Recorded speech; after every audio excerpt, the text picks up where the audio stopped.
Let's have a look at the fifth one. Here it says a body of mass 5 kg initially at rest. दो चीजें यहाँ पे पहली बता दी गई है इन्होंने. मास कितना है 5 kg. इनिशियली एट रेस्ट का मतलब क्या कि रुकी हुई है, तो इनिशियल वेलोसिटी हमारी क्या हो जाएगी, that would B 0 metre per second. And this is subjected to how much amount of force, 20 Newton in this case. ठीक है, फोर्स तो 20 newton. And then they are saying कि काइनेटिक एनर्जी कितनी acquire कर लेगा ये. अब काइनेटिक एनर्जी अगर मेरे को फाइंड आउट करनी है, so I should know the V value. कैसे निकलेगी यहाँ से हमारी वी वैल्यू. पहले तो एक्सेलरेशन हम फाइंड आउट करने की कोशिश करते हैं, क्योंकि टाइम भी हमें दिया हुआ है. Time is given as 10 second. F is equal to m और m into a.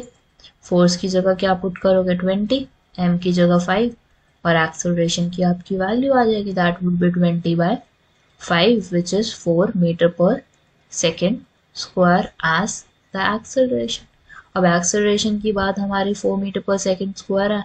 Now what you can find with it, you can easily find the value for v, क्योंकि v किसके इक्विवेलेंट होता है, that is equivalent to u plus at.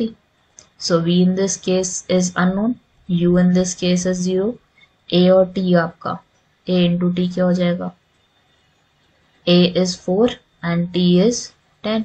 So v की value हमारी क्या आ गई 40 metre per second. Now I can easily find the kinetic energy because kinetic energy depends upon half mv square.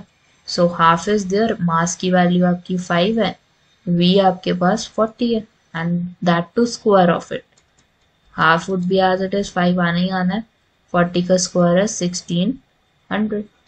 So cancelling 2 and 1600, this would give you 800, and 800 into 5 would be nothing but 4000 joule in this case.